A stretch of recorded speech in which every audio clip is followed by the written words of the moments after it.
Bless up for tuning in to Project Chaney. Magic happens when you question everything. Conspirituality becomes reality, weirdness is welcomed, and it's okay to change your mind. Big up yourself.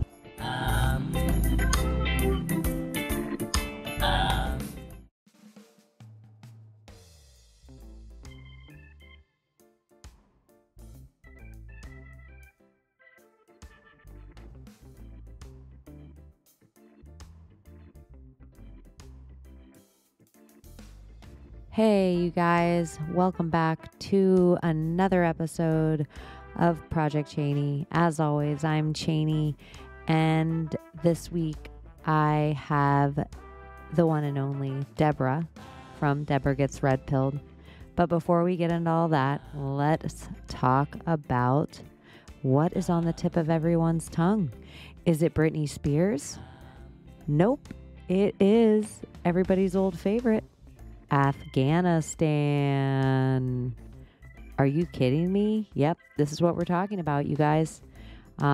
Is the gas prices going up? Yeah, that too. Is there food shortages? Yep, that's going on. If you run a small business, is it almost impossible for you to afford the things that you used to run your small business with last year? Yep. All that's happening too, and we are also talking about the foreign policy disaster that has always been Afghanistan. Whether you were Attila the Hun, or Vladimir Putin, or George Bush, or Biden, this is what we're doing here, you guys. We keep playing around in this part of the world that keeps trying to be conquered. They try to convince us it's maybe pipelines to the Caspian Sea, or they show us pictures of oil or opium. I think it's something different than that. It's got to be bigger than opium to me. You should be able to grow at this point poppies anywhere, right? Who knows?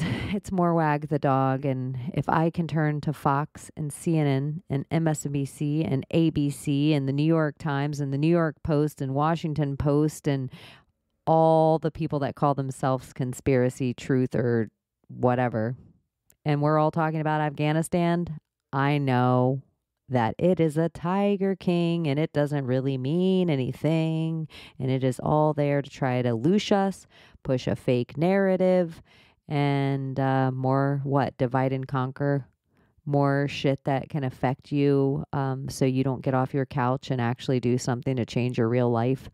Can you put yourself on a pedestal and have sympathy for people in Afghanistan? Yep, that's what they're hoping you do. So, yeah, I don't mean to sound non-empathetic, but it's so hard for me to watch TV shows anymore. And by TV shows, I mean the news, and take in any of it seriously. I just don't believe it's real. I believe it's all about as real as the debt counter or the population counter or the COVID numbers. It all seems like a whole bunch of bullshit. So yeah, that's the Afghanistan. That's going on. I should talk about it too, the video that's going around, and it's all the people around the plane, Human Vibration. You can follow her on Twitter and Instagram, and she has a podcast called Realize. Just Realize once, I think. Maybe twice. Look it up. But she always gets into the discrepancy or the illusion of purple and how they always use it in kind of their MK Ultra programming. And the plane, the Saigon helicopter, how it's all just almost the same picture over and over again to elicit the same emotion over and over again, because we're on this like cycle of the lizards aren't that creative, you guys. So, that whole there's only 35 stories ever written, I think that's true for the lizards, for the people that run this thing, the evil they, the demons, whatever you want to call them. I will use that and then we can talk about it. So that's Afghanistan. What else? Did I tell you guys about a movie, Infinite? I feel like I did last week for some reason. Yeah, I watched that. I didn't watch it again. If I did tell you about it last week and I'm bringing it up again, that's how little other entertainment I took in this week. I've been proud of a couple of my friends. They've been protesting, going to their city councils, going to their school board meetings, really getting stuff done, really uniting, really maybe proving to themselves and proving to other people how powerful our voices are. And, I guess I'm still on my own journey. My energy's been better this week, and I'm actually doing this intro for you guys in the middle of the night, which is kind of a whole different time than I would usually be talking in a microphone. It's some of my favorite time. I'm such a night owl. I always envision that when we were in villages 1,000 years ago, there would have been those that stayed up at night and made sure the fire kept burning and made sure the tigers didn't invade. And maybe it's just our natural sleep cycle. I sometimes picture everybody unplugging from the Matrix, and then I get this big, huge download to have my Carrie style homeland digs where I have books all around me and I'm highlighting. And I like it. I like the night. Maybe you're in the middle of the day, you're like a day person. I always think that's cool too when people just wake up at 5 a.m. and go on a run and eat a grapefruit and get all their emails done before they even go to the office and whatever. I admire that kind of chutzpah too. It's just not my kind of chutzpah. You guys know I've been on my forgiveness journey, and I always talk about kind of the Christ walk. And it's been coming up a lot this week. I've been on a few podcasts, and it seems uncool to even talk about Jesus. And it's funny how many other religions to me that you can talk about in a philosophical conversation, but you can't talk about Christianity. And I also think you'd have to be naive or blind or something to not notice the killing of Christ in our culture, at least in the last 20 years, I can say, maybe even longer. I don't think it matters what religion you are to understand the philosophy of Christ. And I was on Kara Mosher hanging out with the Let's Be Friends podcast this week, and she'll probably air that. If you're listening to this, you could probably go look it up right now. It might be out. And we were talking, just all the fallacies of New Age shit that people are just so desperate to try to find an answer to their own weird that they fall prey to, sometimes nefarious bad people. There's a lot of shitbags in this New Age movement and a lot of hoodwinkers and swindlers. And even not so New Age movement, it's just easier for people to talk about Buddhism and going within and you first and as within, so without. But people don't ever use the philosophy of Christianity of loving, going without, loving somebody else to really learn how to love yourself and doing for somebody else to make yourself feel good.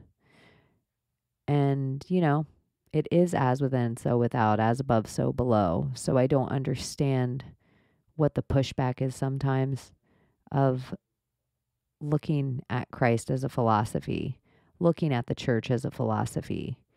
And I would say this for all churches and all religions. I believe there is a huge truth, and if you can break them down and look at them with an open mind, they all probably have more truth than lie. But if you are into any of these religions and you do not think your religion at the top is ran by evil lizard demons, you're very naive too.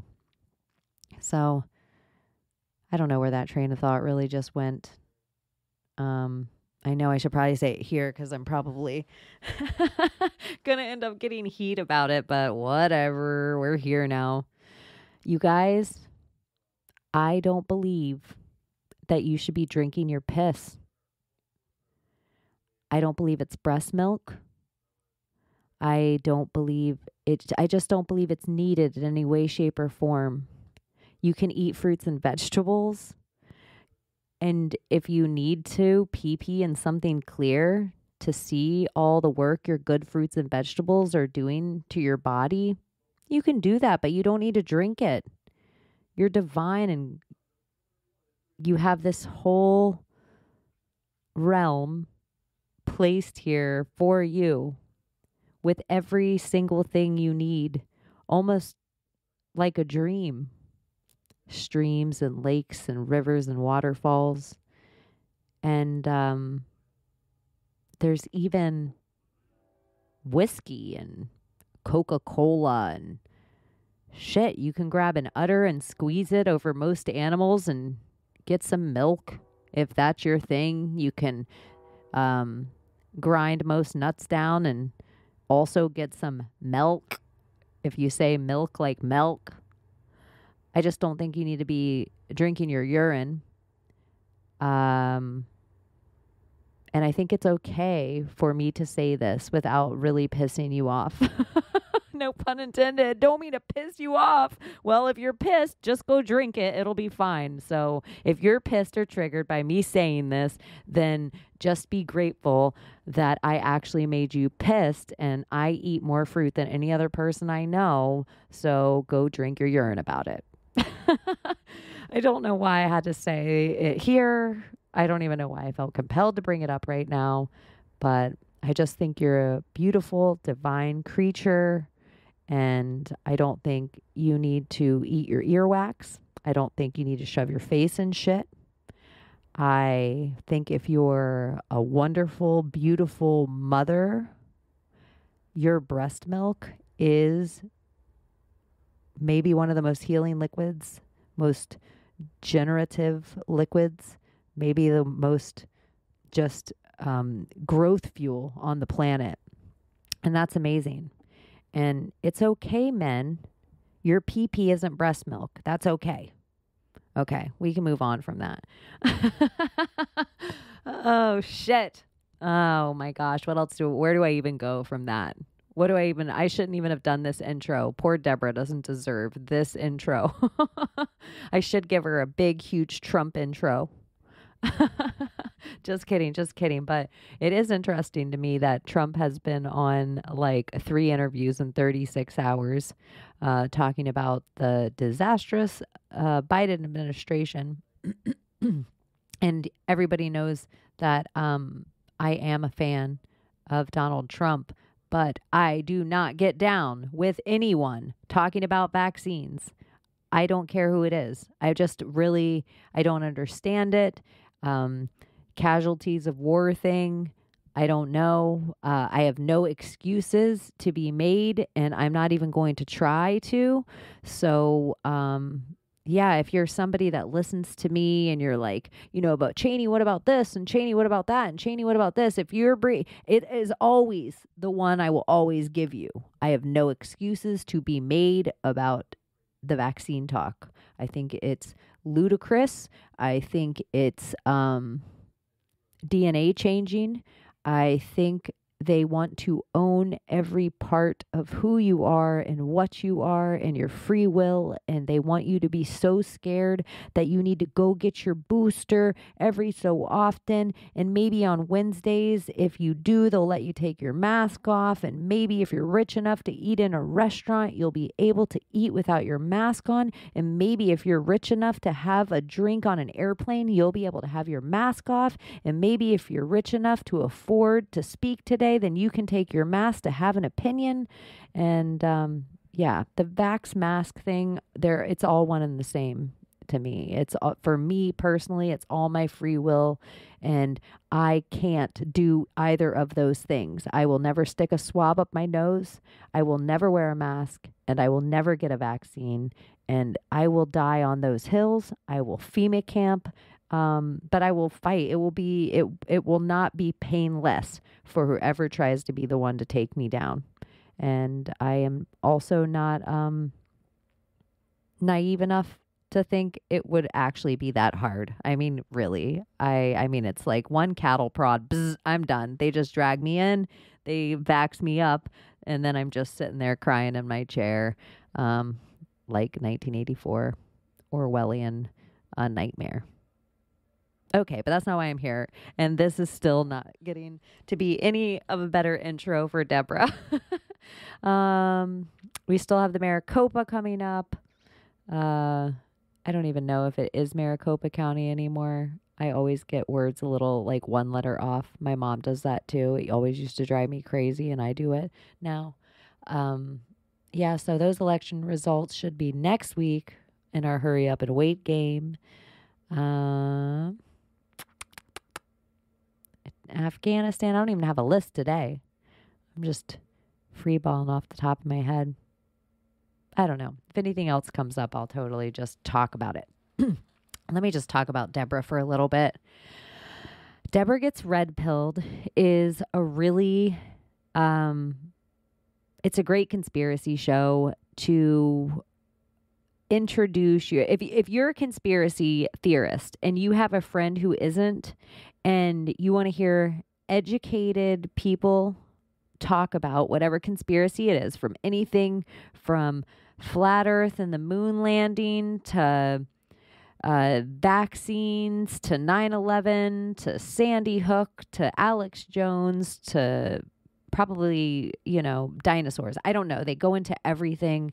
But Adam and Debra are son-in-law and the mom, Debra, and Adam is a conspiracy theorist and brings on all these really great people to try to convince Debra of the craziness of the world.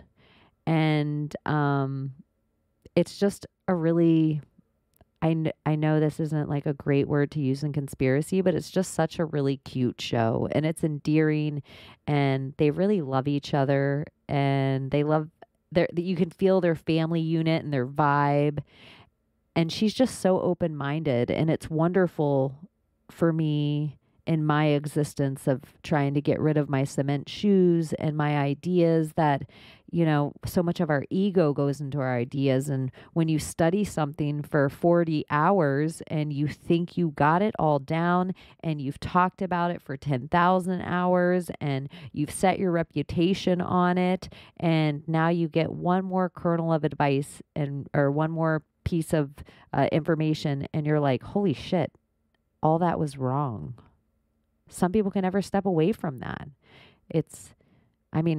I imagine it to be a similar feeling of like vaccinating your child. Like, how do you look into the ingredients of something you already stuck in your kid? How do you even begin to think that your lack of informing yourself because you just trust a doctor or a teacher or a police officer or a president, you're just injecting your child with weird shit. Yeah, I have no idea where I got off on that.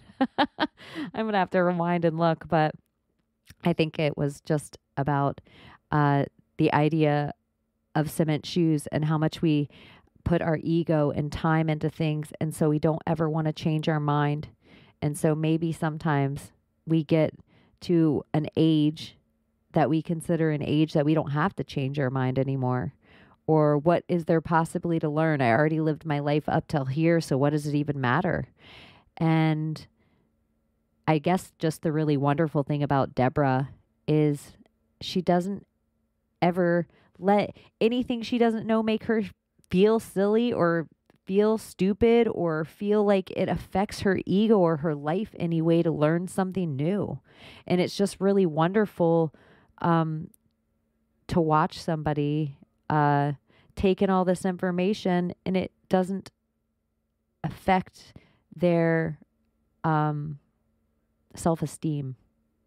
And I think that's maybe something we've all done wrong with all the information. And maybe school's done that to us in a weird way. Maybe it was part of our brainwashing, was just connect so much of our self-esteem to what we consider a fact or what we consider the truth. And so much ego to an idea, a state claimed in it like it's ours. Like, you're going to think less of me if I change my mind? That should not be the way it is.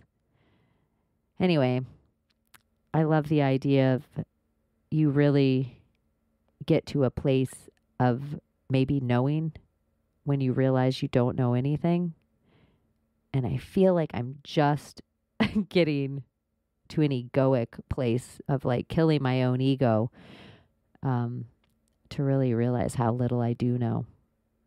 So, I love that somebody like Debra is out there to humor all these really big ideas and crazy thoughts, and also be a really grounding, wonderful force in this whole community sphere.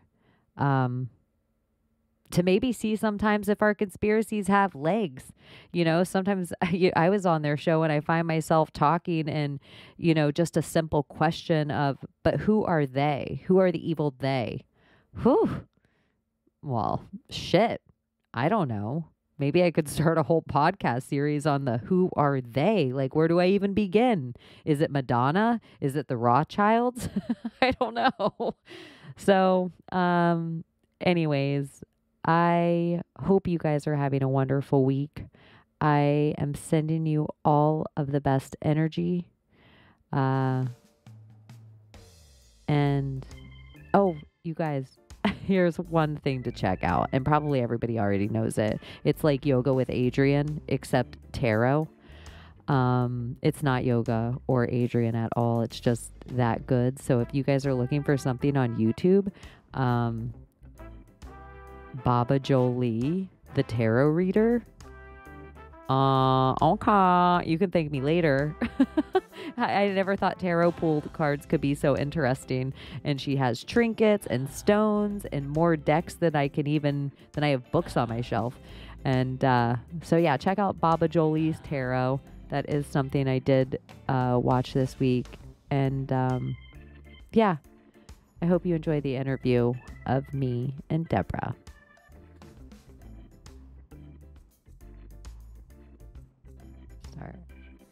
Okay, so I reset the sound real quick, and hopefully we have a better connection.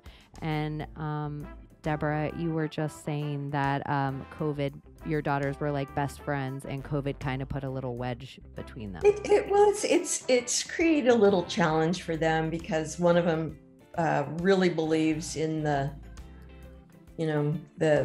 story we're getting from mainstream news sources. And I mean, she works in the medical field, and the first thing she had to do after COVID, she volunteered to be part of this team that was supplying hospitals with all the stuff that they would require to take care of COVID patients. And so the first thing she had to do was buy body bags.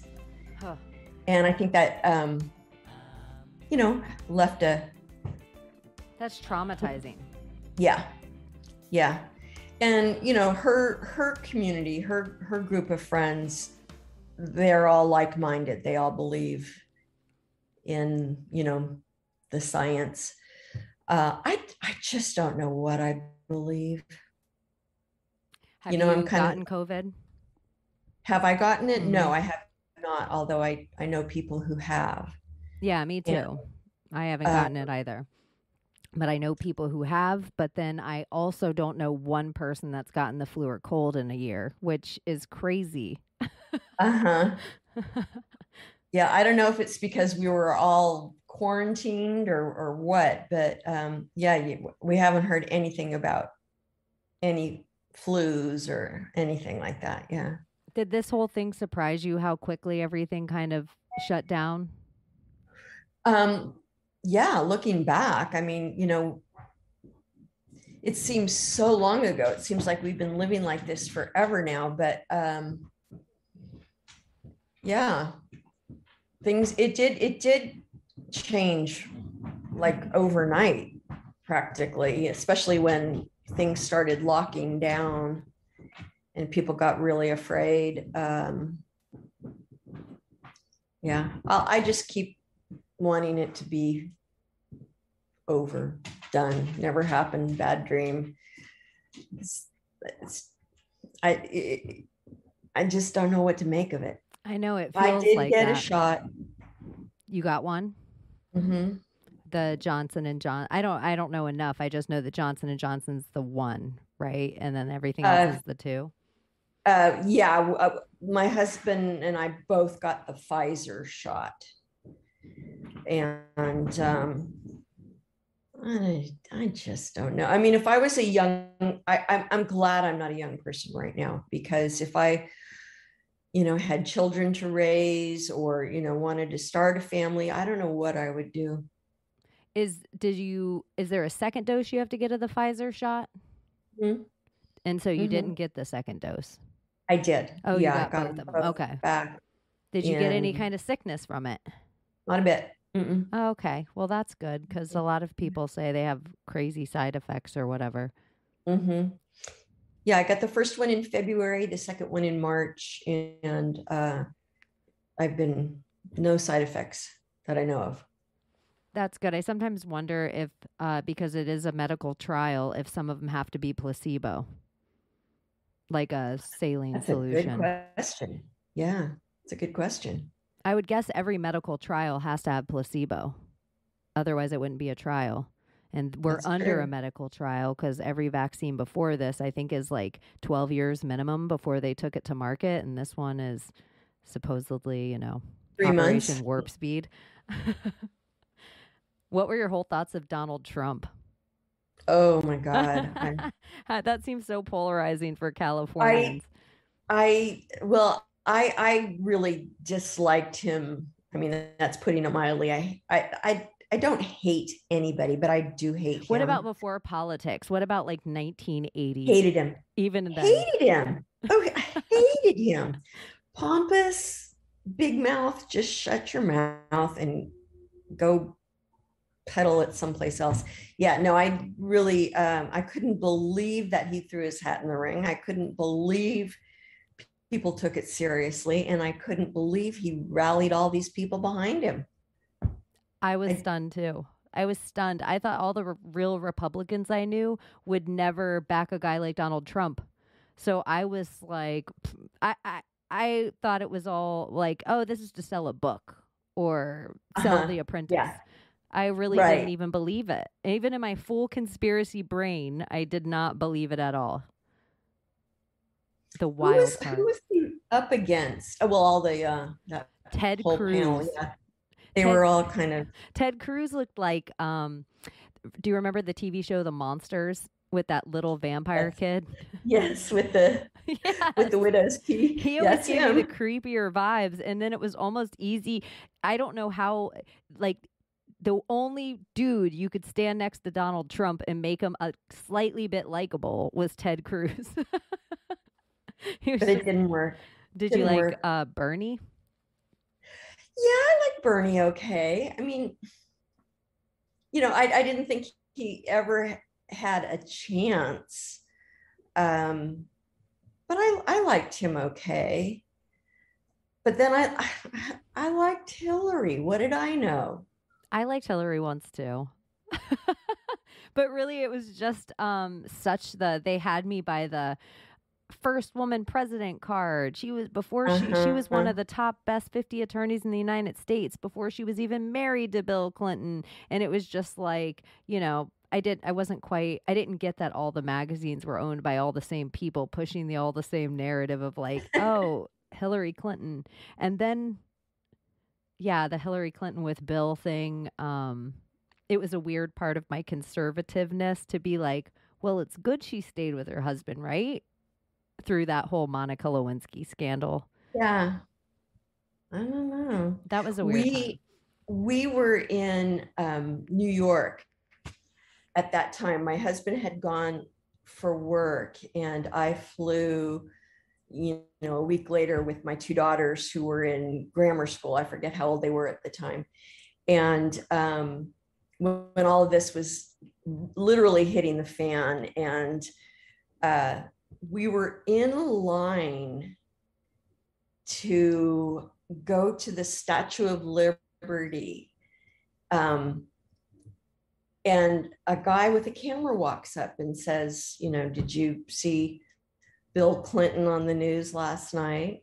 Yeah, we saw him on the news last night, when he said, I did have sex with that woman after all.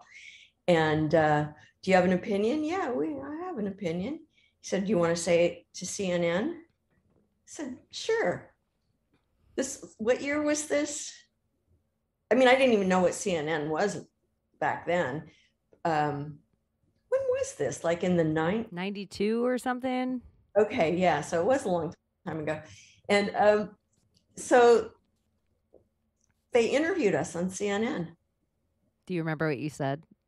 Yeah, I said it's none of our damn business what he's doing with his private life. He's running the country. He's doing a fine job, and he's not the first. He's not going to be the last. And so I don't care if he's boffing Monica Lewinsky. I mean, I might have felt differently today, because I see it more as an ethical. I mean, obviously he's lacking in ethics, but I just didn't see that it was any of our business what he was doing. And we left New York and went to visit Eric's family in rural Louisiana.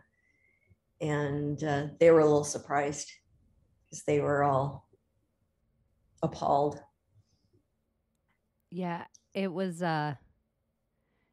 pretty. I remember my father at the time was pretty Republican. So it was almost, that was before O.J. Simpson happened, but it was almost like the first thing that all, like the 24-hour news cycle where it was on the TV all the time with what the meaning of the word is, like everything was Bill Clinton. Everything was, it was even weird to see Hillary Clinton as a victim, because she kind of had that same air always about her that she carries now. Everybody always called her cold and what have you. What, do you remember where you were when Princess Diana died? Yes, I do, exactly, because my husband and I were out to dinner for our anniversary, and we left this, lovely restaurant, and the valet was going to get our car, and he said, have you heard the news? No. What news? That, Princess Diana was killed in a car accident. Oh, I was kind of heartbroken for her. She's somebody different. Like she almost like she broke political lines. Like everybody could agree collectively that we all loved Princess Diana. Like it choked me up just then. No. But like no, we almost all collectively, like there was something about her energy that was different for everybody. Yeah. That was sad. Yeah, she finally, is coming into her own, and, had a life ahead of her. And, I'm sure we don't know any of the real details, but do you think it was an accident? No, I think she was totally sacrificed. And I think she was alive on the scene still. And they injected her with something to kill her. And Dode Fayette, and it was rumored she was pregnant with his child. It's weird. His cousin or second cousin, I think first cousin though, is Jamal Khashoggi, the journalist that got cut up inside the embassy by the Prince of Saudi Arabia.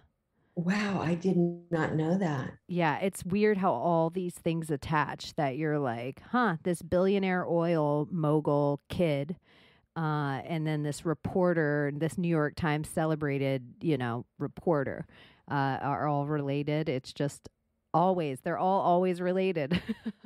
It's odd. Yeah, and then the dad always said that they killed his son. the billionaire father. Yeah. And there was something about his father that did give me Aristotle Onassis vibes, like just a dude that was rich enough that could afford his own security detail, that could afford his own like ships and instruments that you'd need to really keep somebody safe. That is kind of the vibes Trump gives me too. Mm-hmm. Like you have to be this next level wealthy to really be able to take care, like protect yourself.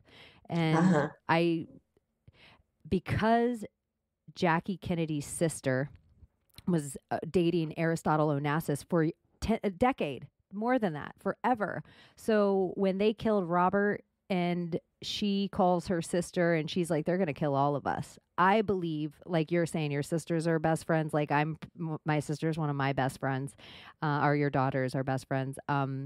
I feel like if my boyfriend could have protected my sister, I would have been like, you have to marry her. And Aristotle Onassis at the time was the only person on the planet with a private security detail. Interesting. Didn't their relationship always seem just quick and weird? And no one ever thinks about that. The sister was with Aristotle for a long, long, long time. I didn't know that. Or if I did, I forgot. Yeah, I don't think a lot of people do know that. And it would be a really big sacrifice for you to get, but it would be no big deal for me to go and hang out with my sister and also hang out with the love of my life. The cameras wouldn't think anything of it, that I was going to go on the yacht with them. So you think that the marriage was just for show? I think the marriage kept Jackie safe and her 2 children. But for some reason, I don't know what the bloodline thing is, but it does seem like it lies with Junior over Carolyn. She seems like she's very safe just walking around. If there's some whole plot to kill the Kennedys or ruin their name, Carolyn seems like she has a pretty clean name in politics. But Ted Kennedy, that's a whole weird story. I feel like there's something to that story we don't know. More than just he was a drunk guy that run off the bridge. And Skakel. What was that? He was the nephew who in Palm Beach. Yeah, who supposedly killed the girl with the baseball bat. I forgot about that. That was all by Epstein and Trump's mansion. All those mansions are right along around each other. Mar-a-Lago, Epstein Island, Oprah, the Kennedy compound in Palm Beach, they're all in the same like mile strip. That's weird. I forgot about that one. Yeah. But he served some time, but then I think he's out. I'm pretty sure he's out now. I don't know if they decided if it went back to court and they decided he was or was not responsible. I don't know. What do you remember 9/11? I do. What was that like? I was getting ready to go to work. I worked at the elementary school that my daughters were both at that time, or maybe one of them was in middle school then. And I didn't know. I mean, sometimes you're watching something or you're reading something and it just doesn't compute. There was just this absolute disconnect. I saw on the news, the replaying of the planes coming, and it just didn't connect. And it was just too big. It was just too big. And I went to work, and I remember I got off work that day and I went to the pet store to get dog food or something like that. And there was a woman in line in front of me, and she was buying this big cat tree thing, and was asking if the store could deliver it. And I had a big car at the time, and I just said, I'll deliver it for you. I'll drive it over there. It made me want to reach out and connect with other humans, and I ended up driving this big cat thing over to her house for her. And she couldn't believe that I offered to do it. I can't believe I offered to do it either, but that's how it hit me. I just wanted to connect. It was so traumatizing for all of us. How old were your kids at the time? You said like elementary or middle school? Yeah. Yeah, one was like maybe 12 or 13 and the other was maybe 9. Did you have a moment of like, oh, like the world they're going to be growing up in is not the same world that I grew up in? Was it any of that yet? Or did you already Yeah. have those moments? Well, I already knew that the world was going to be very different from them. I mean, I grew up in an idealistic time, the 50s. Everything was chicken in every pot and car in every garage.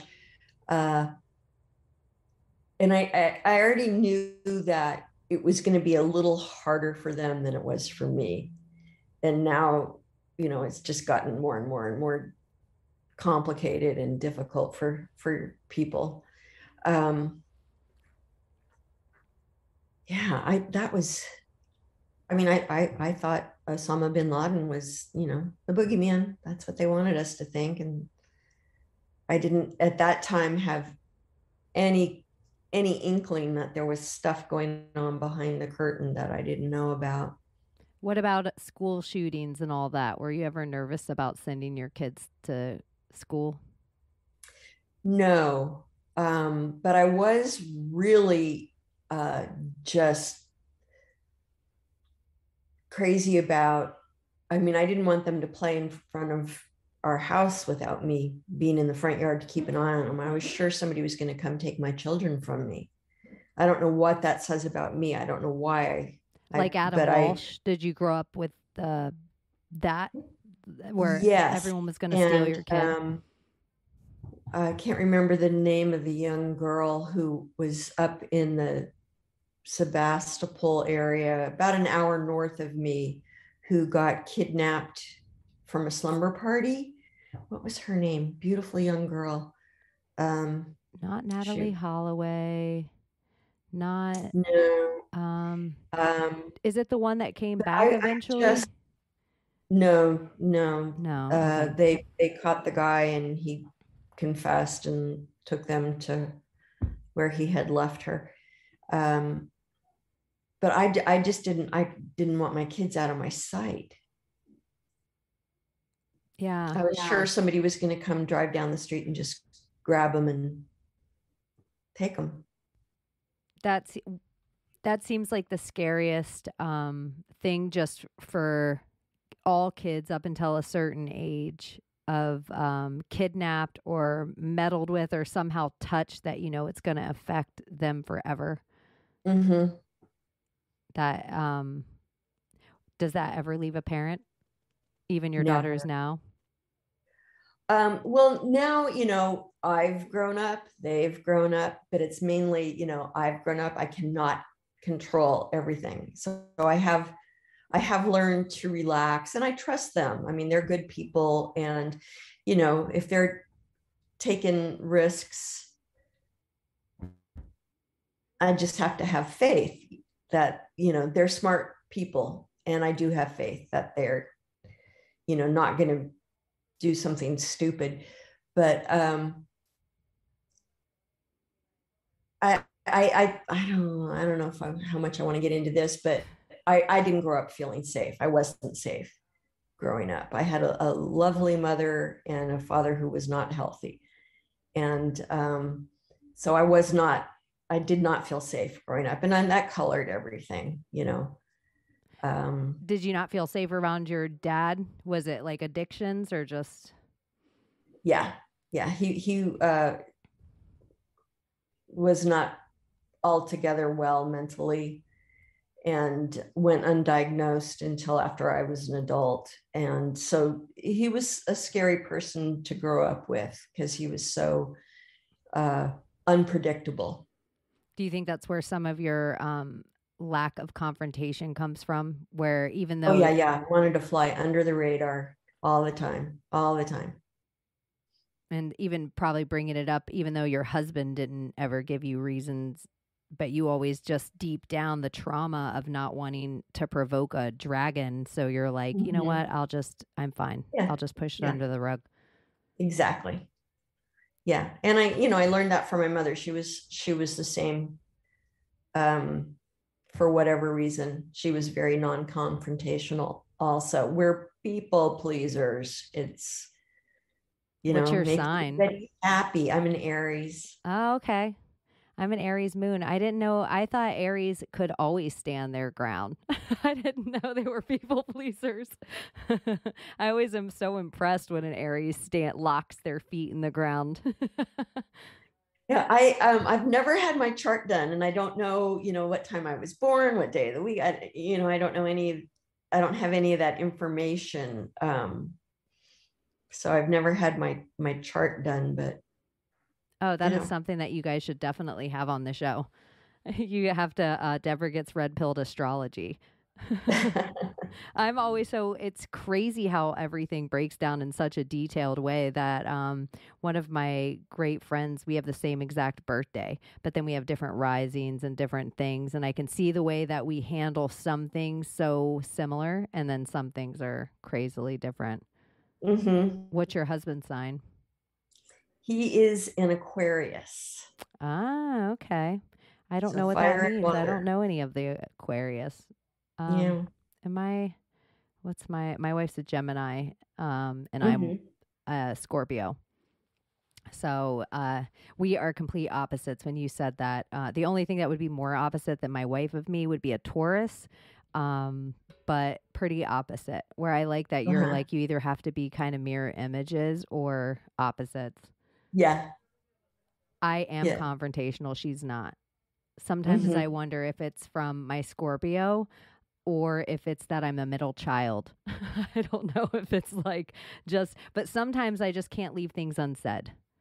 Uh-huh. I don't like to, Well, that's healthier, I tell you, sometimes you it have to, seems that way. well, yeah, you have to temper it, I guess, but better to let it out than let it fester. What was the AIDS epidemic like? I was living in San Francisco. Those were my, early 20s, mid to early 20s, I guess. And You got a really cool chunk of time that you grew up in the I, 50s and then you're in San I Francisco for like absolutely, and it the West was, Coast. It seems like the best time to be in California. yeah, it was pretty cool. I was lucky for sure. I moved to San Francisco. I grew up in the East Bay and went away to go to college to Reno, Nevada, and then moved back to San Francisco in 19, not back to San Francisco, but moved back to the Bay Area and moved to the city in 1974. And it was, things were just really getting started at that time. I just finished the book, Season of the Witch. Have you ever heard of that book? And No. I can't think of the author's name, but the title's sort of misleading, but it's San Francisco history, cultural and political history, starting basically in like the 40s up through the 80s. So through, the beginning of the AIDS epidemic. And it was such a fun time. I mean, first of all, life was affordable in San Francisco then. You could decide, I mean, I paid $200 a month rent for this big, beautiful apartment in a perfect neighborhood for a young person, and shared it. So my portion of the rent was $100 a month, which is, I mean,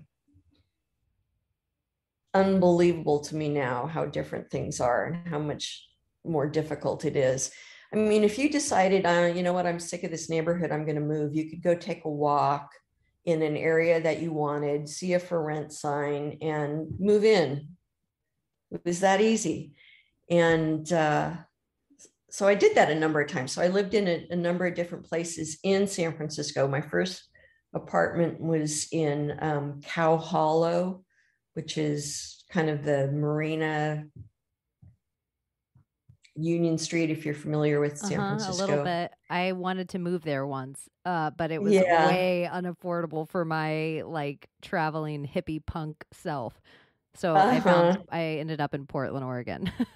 Uh-huh. Where did you start out? Where'd you grow up?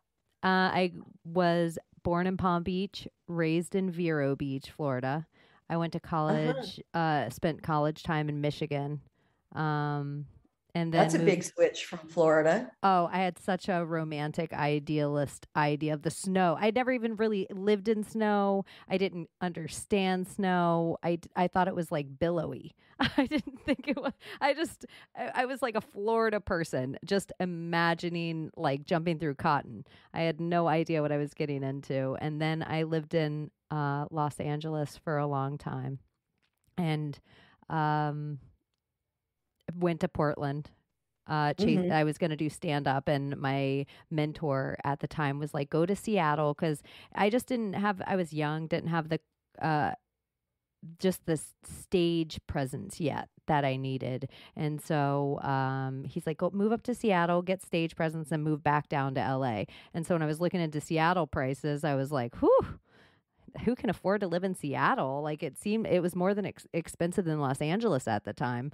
So I ended up in Portland, and there was no comedy clubs. I didn't know that though when I was like, sure, I'll just move to Portland, Oregon. It must be. I mean, it's a big city. So, yeah, my Pacific Northwest time and West Coast time, but I was definitely a huge liberal. I still like to think of some huge parts of myself are really liberal from out there. Like Hmm. there's a lot of the West Coast that um I love. I loved in Portland that everybody had chicken coops and or gardening. But then when I boil Uh-huh. it down to my real conservative self, I'm like, oh, chickens and farming are like conservative American values. It's not, it's just like come up because we have this idea of like conservative being corporate. But it Uh-huh. wasn't that way. It just became that. It's like somewhere maybe we allowed all the conservatives to like be like corporate religion only, and then like all the liberals we allowed our bleeding hearts for them to start, I don't know, maybe using sexism and racism to push in different narratives, because we always just somewhere sympathy and empathy broke.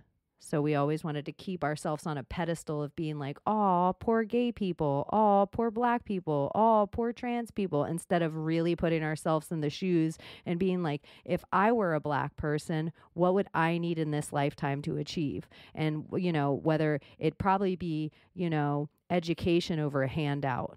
And, but it's like, the government, the only, in my opinion, now I see it as the only way for it to get bigger is to become a father figure and a Hmm. daddy figure for all the of poor communities. So it's not just black people, it's all just poor ladies, poor single moms, and most of them can't even afford to get married or take a man into their house that might be their baby daddy, because the government is providing their housing and their food. And so if they get Hmm. married, they lose that. So now it's Yeah. like, if I were a dude and I was capable and I want to step up and take care of you and your children, you have to like, well, but are you going to do a good a job as the government? Are you going to give me this housing and this food and all this stuff? And it's unachievable unless I get a job at Amazon making $18 an hour. And to do that, I have to get a double vaccine. It's like all these little things they're putting to dictate a different society, I think, than our natural way that we're supposed to be. Hmm. Hmm. That was a whole big And long. but the thing that really stands out for me is, you know, the times they are changing. People used to care about one another, and now it seems so much like, we just want to get a leg up on one another now. I'm going to protect mine at all costs, and that means that, no, I don't have a cup of sugar for you to borrow. I think that's I've lived in my house for 35 years now, and I don't know very many of my neighbors. People don't hang on their porch and want to get to know you. how I felt. And it's weird. I'm really good friends with one of my old neighbors, and I should. This is so crazy. One of my neighbors from Portland live across the street from me now, in Oh, Florida. One of my other neighbors in Portland lives in my house right now. So it's like, I would like to say this, but I think it's my Florida values that when a hurricane happens and you lose power, your neighborhood has to kind of stand together. You know, sometimes Hmm. there's floods, sometimes people's roofs cave in, sometimes people's animals get loose or they need help. Like sometimes you have a horse and I have a horse, but if our horses stand alone in the storm, that's not good. But if we all let our horse in a field together, they'll all stand next to each other and make like a wall with their asses and turn toward the wind so it always hits them in the Hmm. rear end. Um, so there's just little things down here because of these storms that really take our power once a year. That the fear of falling off the grid or losing our internet or losing our food supply, uh, all that stuff, that fear that they try to control the rest of America with, we really go through it once a year and we take care of each other. And it's not like a color or a religion or a race. And it doesn't matter what the rest of the news says, where they're like, look at Florida with their gas lines. They're not saying, like, yeah, all the cars in the line were out of gas and Floridians were all getting out of their car and pushing up each other's car into gas. Like, they're not showing these parts of how, like, they want the world to remember a hurricane of a bunch of people in New Orleans on roofs with no help. They don't show the amount of people in like Texas and the amount of people in Florida that are taking their big, huge mudding trucks and tires and hitching onto people's cars and pulling them out of like, rushing waters. And that's stuff that's happening all the time in Florida. And I think a lot of other places, it's weird to me in California that they would always look at the South like stupid Southerners holding on to their guns and religion, stupid this, and look over kind of the whole rest of the country. But there's the fear of the big earthquake, the big one, the fear of it Hmm. always looming. But they really have no idea like what survival is. They know how idea what prepping is. Like most people don't have a candle, even an earthquake kit. It's almost like a movie that we're all going to talk about. And but just wait around, like the big one's coming. The hurricane really does happen every year. So people Hmm. are prepared. They have generators, they have MREs, and they never get just enough for themselves. They always get enough just in case you might need it too. Like if I go to the store and there's batteries enough, because we know how quickly like plywood runs out, batteries run out, water runs out. People always grab extra and it's never to hoard. It's always because what if you go to the store and you end up with, a bunch of canned goods and I end up with a bunch of water. Now we can take care of each other. And Uh-huh. so I think the news does a really good job of like convincing us that human nature is to take advantage, but I think human nature is to always run into a burning building. Gosh, I hope you're right. I hope you're right. While you were saying all this, I was thinking of, just recently our grocery shelves when, people were cleaning out stacks of toilet paper because, God forbid we shouldn't have toilet paper. Um, but it didn't occur to me that, maybe there's a handful of people out there who are getting those extra stacks because maybe their neighbors are going to run out. Yeah, you just never. One of the cool things I always tell is the story. There's a lot of hunters around, and when we all know a storm's coming and it gets a certain amount of days away, everybody gets really good at judging when they're going to lose power. And then for everybody's size generator is what they can plug in all the time. So sometimes people have a big generator and they'll just have 100-foot cord that they'll run to your house so your fridge doesn't go bad. So they're not just giving supplies; they're giving power, but Uh-huh. they do it really smart that a lot of people have these huge outdoor freezers that they have tons of meat in that they know they're not going to be able to provide power for this thing.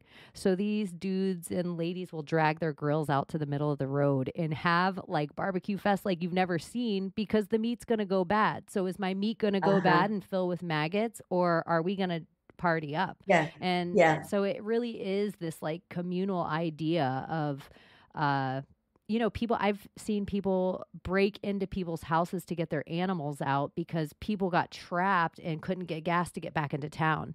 And they didn't know them. It was just like, hi, I got your phone number from a yellow page or white pages. Like I've been looking in a phone book for hours to try to figure out a way to contact people old school. But Yeah, I think sometimes, like you were saying with 9/11, it takes that kind of tragedy to want to do that connection. Mm-hmm. And I think the news has done a good job fearing us with fake tragedy, and Floridians and maybe Texans, a lot of these states that have actually dealt with hurricanes, maybe parts of Louisiana, Alabama, Mississippi. They deal with real tragedy and they survive it and they know how to survive it. And so the news can't panic them with, um, other stuff. It just seems like a weird panic. Like, so you're telling me this has a 99.99 survival rate, and there's a tropical storm that just ripped the whole island of the Bahamas apart. All right, what should I pay attention to right now? Uh-huh. But I don't know. Florida got so much hate, and I've definitely been a West Coast person that used to be embarrassed to be from here. Kind of started with I mean, you had asked about growing up in San Francisco with the AIDS crisis, and what I'm trying to think of her name, Bryant. What was her name? The orange juice lady Anita Bryant. She was so outspoken against, isn't that her name?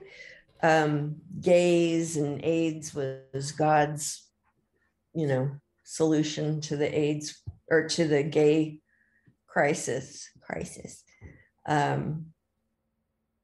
Yeah.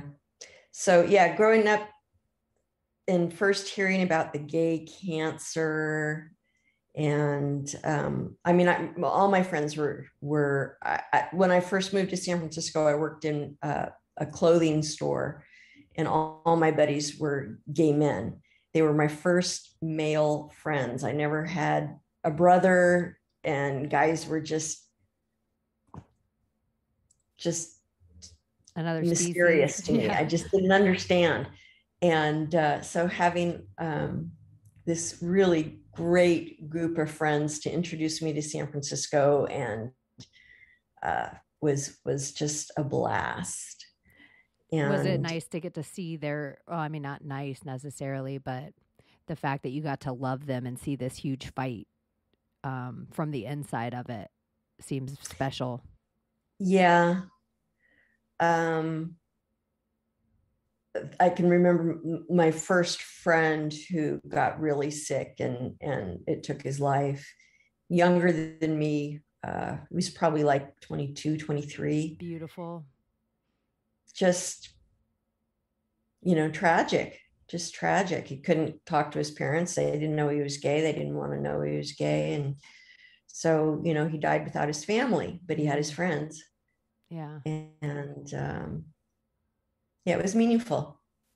Yeah, I knew a couple of men of a certain age range that their family didn't know they were even gay until they were dying in their last weeks of life. And I know a lot of family that feel so hurt still, like they feel like they did something so wrong because they didn't get to know this side of their brother or their son. And just because of how closeted everything was. And then when AIDS came out, it was like, not only are you going to hell, but you're also like a leper.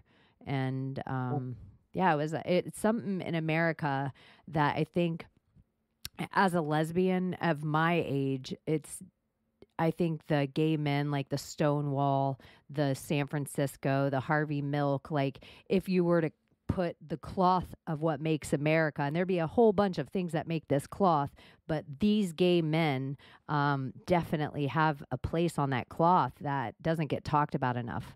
And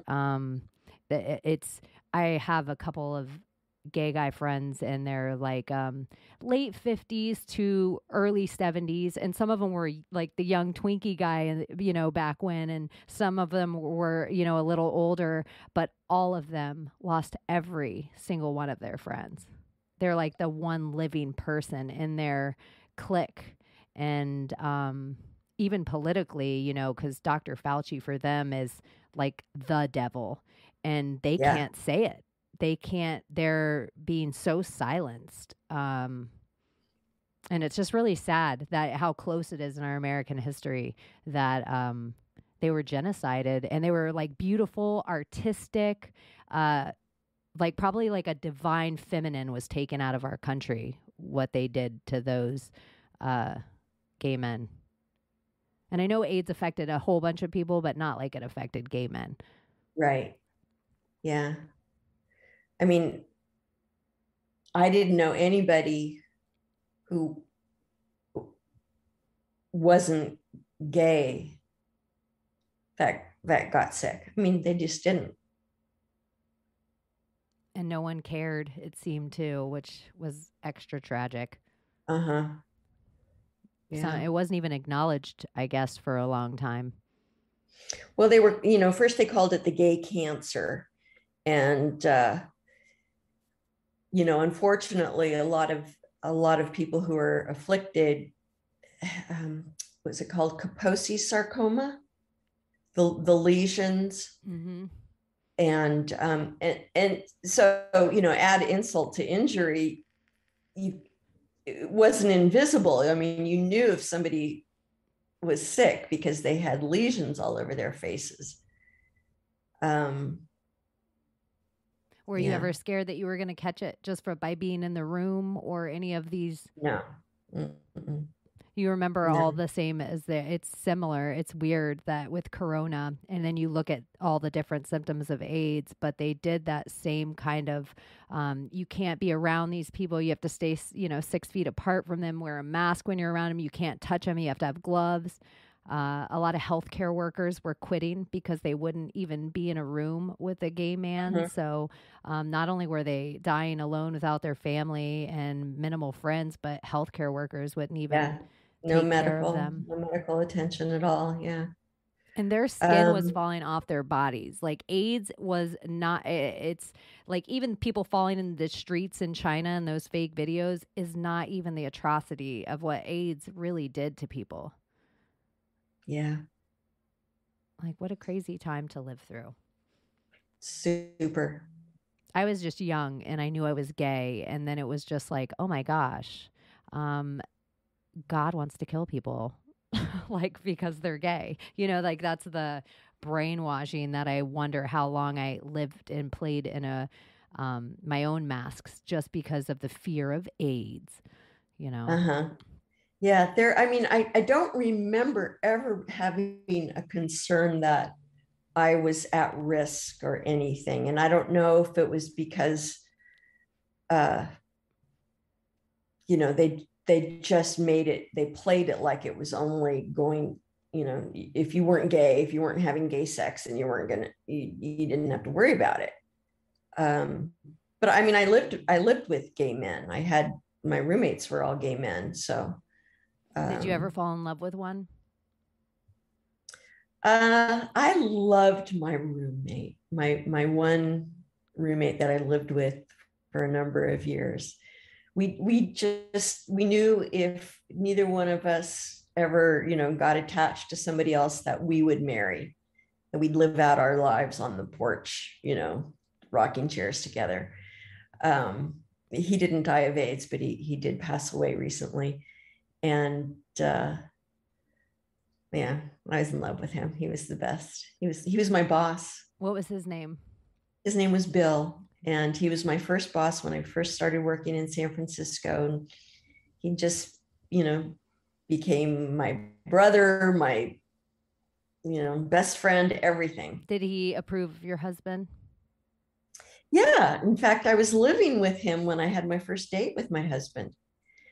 And, this was in 1978. We went on our first date. He was working at then there were, the big 8 accounting firms. He was working at one of those big firms. And our first date was a small, intimate affair, Christmas party, like maybe 400 people at this office Christmas party, and lots of drinking and carrying on, and drugs. Those were the days. And so I dragged Eric, is my husband's name. I dragged him back to my shared apartment with Bill, and Eric wore contacts in those days. And remember those little plastic contact containers with the cases. twisty or pop off lids. Yeah, yeah. Yeah, with the pop off lid. And so we had this mad drunken scene, and somehow his contact case wound up. I don't even remember where. But the next morning, trying to find his contacts in his contact case. And we wake up and, ask Bill, have you seen this little contact case? No, haven't seen it. And Haven't this is seen not when you could just order 30 contacts at a time. Like contacts were like it. losing your No. retainer. Yes, yes, it was a big deal.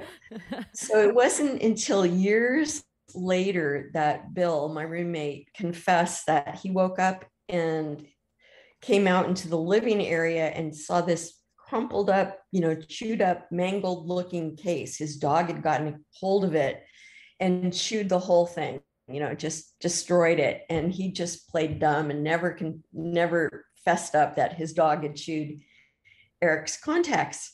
So years later, Eric and I ended up getting married, and Bill came and was staying with us over Christmas. And by then Bill had confessed to me, and I shared it with Eric. So we got, so Bill comes to stay with us. It's Christmas time, and we got this little Tiffany jewelry box and, wrapped it up. Looked real beautiful, like it was going to be a really fancy gift. And we took one of Eric's contact cases and, took pliers and just demolished it and presented it to Bill in this Tiffany's box. I don't know why I'm telling you this story. Nobody cares, but it was. I like it. Was it. I think it's cute. It was a sweet time. It's cute too that you're. It is special to me, and maybe wasn't a big deal if you were a dude in San Francisco, you were used to it, but it's special that a man just was okay hanging out with gay men, a straight man back then. Like, it seems like, especially with the amount of stigma that would be on it, to be just comfortable enough or in a place. And I think more women need gay male friends that are protective of them in that way. That I don't think there's a lot of healthy masculine energy around women that doesn't want to, just have sex with them. And so sometimes it's really nice that there's that big brother air, especially to somebody that didn't have a big brother. Right. It was very healthy for me because I learned how to have men as friends. I didn't know that was, I saw my other, people that were in my life had men as friends, but it just never occurred to me that this was a possibility. I didn't think I basically boiled down to, I didn't think I had anything to offer a guy other than, a sexual partner. Yeah. That I never saw myself as a sexual partner for a man. And so it always surprised me when I was hanging out with guys and then they'd be like, hitting on me or flirting with me. And I'd be like, oh, like it would just always like, oh shit. I imagine it would be the same as like if a straight man's hanging out with a gay man and then they're like, oh, you like me. That's always how it was with dudes when I was hanging out with them. And that sexual component, what do you do with it? I know. And sometimes just, being a woman, the sexual components there sometimes with women and, they're straight women sometimes. And I think they don't understand that they're going to have a sexual component there for me when we're just hanging out and chit chatting. And sometimes I think it's internal stuff they have to like muster all the way through. And sometimes that's interesting energy. So I wonder sometimes for straight women, it must be the same as falling in love with a gay man as maybe falling in love with a lesbian. Maybe so. Like just all the energy's there. Everything's perfect. And we're never going to have sex and that's fine. Like, that's fine. This is good. Did Bill get to meet your kids too and hang out with them? Yes. By then he had moved to Palm Springs. So he wasn't, in and out of our life all the time, but he did get to know them a little bit. Did you ever see him have a love? great love of his life? Yes. Yeah. Number of them. Did you see him get married and get to go through all that? He never got married, but he did have, some real committed marriage type relationships. Uh, you know, Oh, well, it- that's and then did he just pass away in the last few years? yeah, 2.5 years ago, he had Lewy body syndrome, I think it is. I don't know enough about it, but it causes it's what Robin Williams passed away from. And Oh, it really affects your cognitive ability, and it's like senility. You just lose your brain, your mind, your function. like It was a hard. Parkinson's or MS neurological kind of. Yes. Yeah. That's sad. Was it degenerative and hard to watch? But by then he was, like I say, living in Southern California and got up here less and less. So we hadn't really spent a lot of time together in the last 5 years, I'd say, unfortunately. And he didn't get a diagnosis until really after he died. Oh, wow. Did it all happen really, really fast and sudden? No, but the decline, his cognitive decline, made him. It was gradual, but it made him isolate. So I'm sure his last few years were pretty lonely. That's sad. Mm-hmm. Did are both either of your parents still alive? No, they're both deceased. My mom passed in 2001, and my dad about 4 or 5 years ago. Was I mean, I know it's death and all those are super hard to go through. Did you get an old age death that it was time to go, or were they both kind of sudden? And Yeah, my mother had been sick for a number of years. She had COPD. Okay, yeah. And a lifelong smoker. So it was her time. It was definitely her time. My father had kidney disease, and that's what he passed from. But yeah. Did you have to take care of either of them at the end? Well, my mother lived in Oakland, so I took off of work and would go and spend time with her every day, just to be with her. And then when my father got sick, I ended up going down there. My choice, I cut off contact with him for a number of years. And then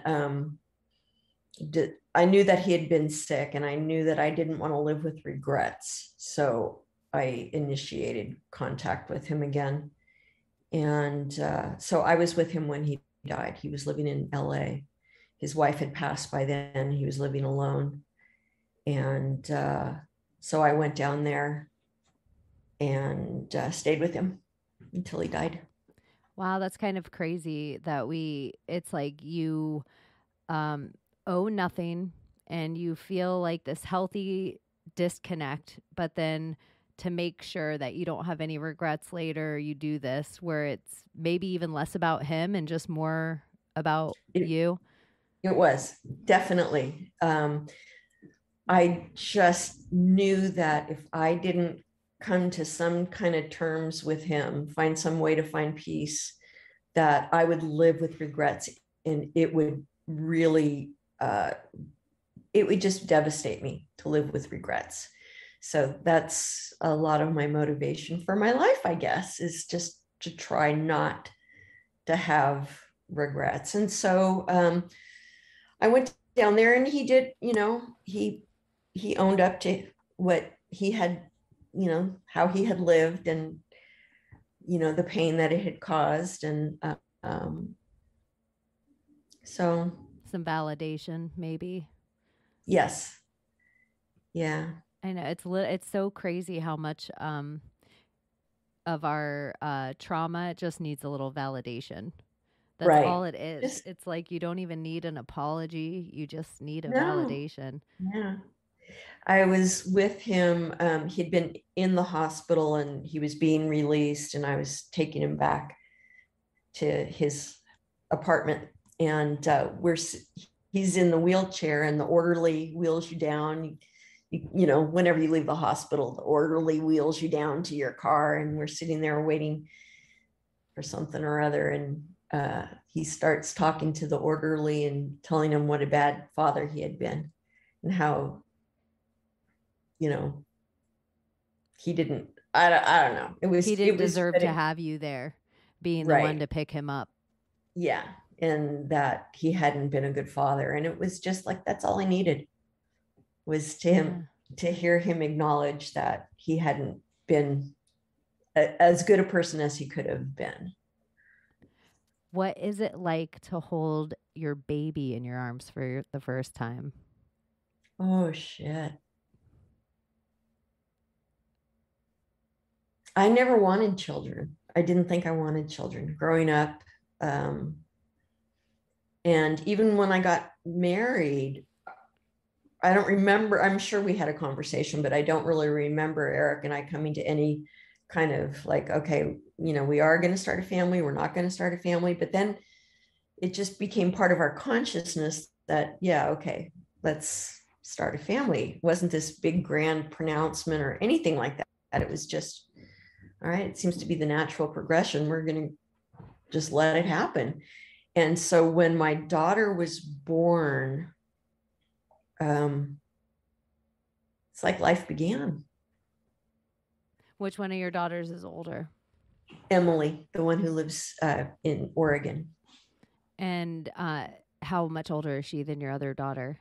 3 years. They're 3 years apart. Was it in a hospital, natural childbirth? What was the? She was, both my girls were cesareans.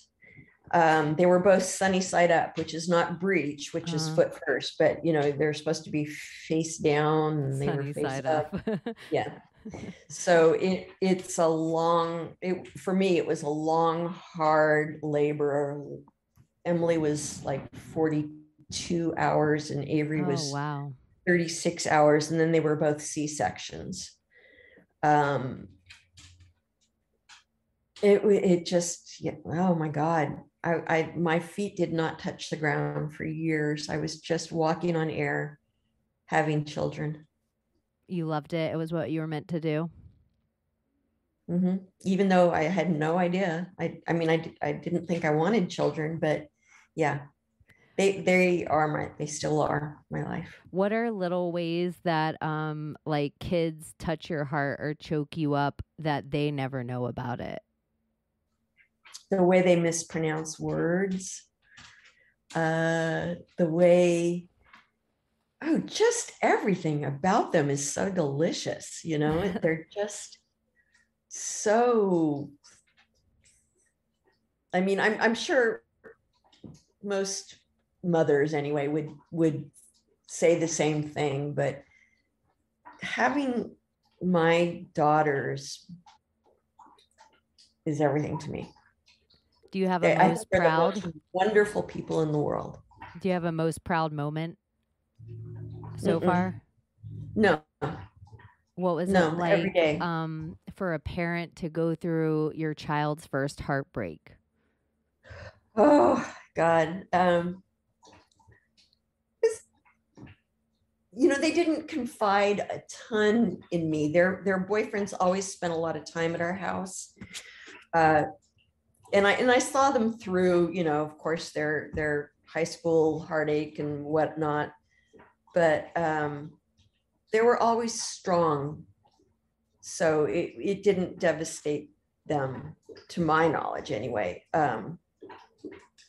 When they had breakups, my younger daughter is divorced now. She and her ex had some challenges. They weren't really well suited for each other. we didn't know it at the time because, you know, anyway, but they went through, they had a house fire and lost their house and their 2 dogs that they, and so they just couldn't come back from that. That was just too much. But I tell you, you know, it's made her a better person. You know, she's come into her own. She's learned a lot. She's learned what she's willing to compromise and what she's not willing to compromise. And it's made her just that much better of a person and a stronger person. And I just think the world of both of my children. And we had hard times, you know, growing up. They had their version of rebellion and, you know, drugs and alcohol and all the rest. And they gave me plenty of gray hairs and years of worry and fret and not knowing when the other shoe's going to drop. But, you know, never say never. Think, but either of them, like, was there ever like a car accident or a situation where you as a mom had that like, like call in the middle of the night that everyone panics about? I guess you kind of lose it until your parents are older, and then you're like, oh, that call in the middle of the night. Lived in that fear for a few years. You know, they both had their challenges with addiction, and, you know, came through it. But yeah, there were a number of years where I didn't sleep. Did you ever battle any addictions? I personally have not. I'm just the luckiest. I smoked for 20 plus years, and just the reason I quit was because I got a new purse and something had to go. The purse was small. Something had to go. And I couldn't get rid of this. I couldn't get rid of that, but I could get rid of the cigarettes. And that was that after 20 years. How did you start smoking cigarettes? High school. Just somebody else was around smoking and you're like, let me smoke one of those. Yeah. Mm-hmm. Me too. I turned 18 and I was like, I'm not really into porn, but I want to do something. I have this new freedom. So I bought a pack of cigarettes. It just was like, those are the only 2 things you could do. You could buy a dirty magazine or cigarettes. So I went with the cigarettes. But my mother was a lifelong smoker. So I grew up in a house, you know, with smoking, and, you know, I probably started smoking when I was in middle school, but didn't, you know, until I left home and moved out. I wasn't necessarily a habit, but it became one. So you tried drugs and alcohol and stuff, but nothing ever was like in the clutches of you. Do you think that was like growing up in your household with your dad, that you were kind of always had that in the back of your head, like, or it just wasn't in your...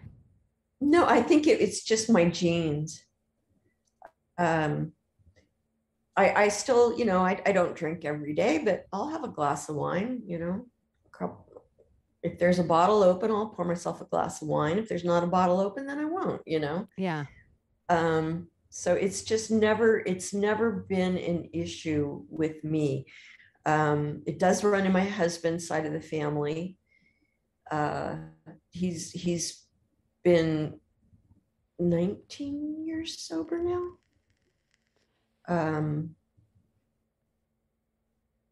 But it just, I missed that. I dodged that bullet. I was lucky. Are you addicted to sugar? Do you have any kind of little weird? I love sugar. Like, I'm addicted to gummy bears. I'm addicted to gummy really? bears. Oh God. Yeah, no,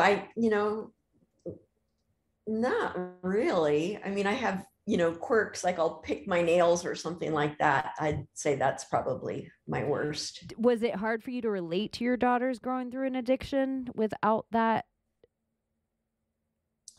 No, I don't think it was any more difficult than it would have been otherwise. Were you ever a bad enabler?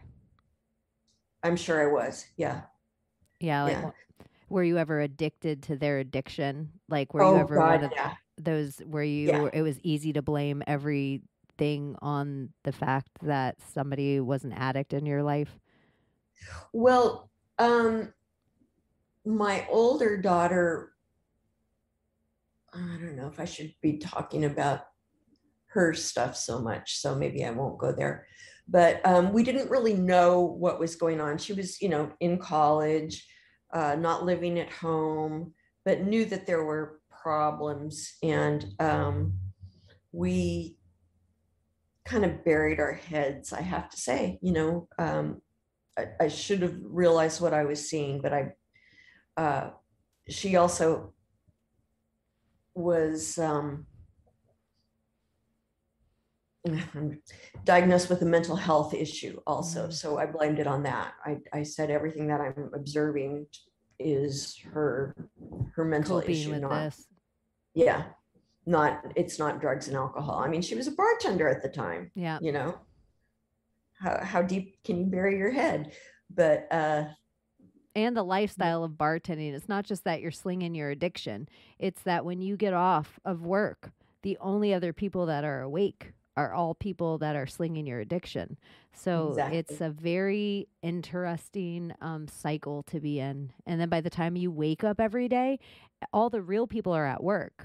All the real Mhm. people that exist in this, like, everyday 3D world, they aren't around. So you exist in like this nighttime space of just alcohol and drugs, and it is a little heathenistic. I've been But a that's your bartender. normal. Yeah, it's your total That's normal. your normal. You don't, like you say, you don't see the other people getting up and doing their 9 to 5 um, so much.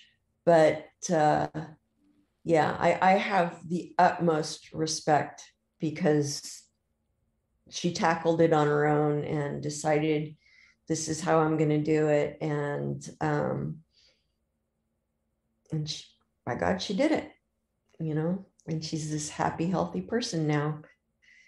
And Do you and your yeah, daughters talk about spirituality? we do. It doesn't come up a lot, but we do. Um,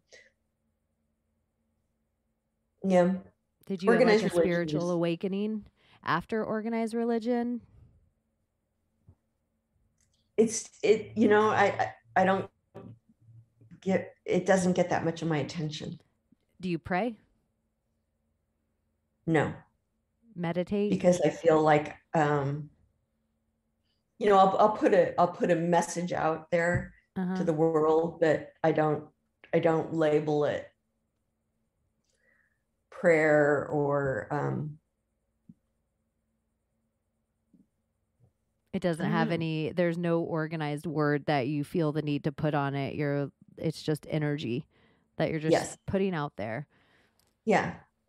Yeah. I try to uh oh gosh, what do I try? I don't know what I do. I mean, I try to be a good person. I try to make good choices for myself and for the people around me. I don't always.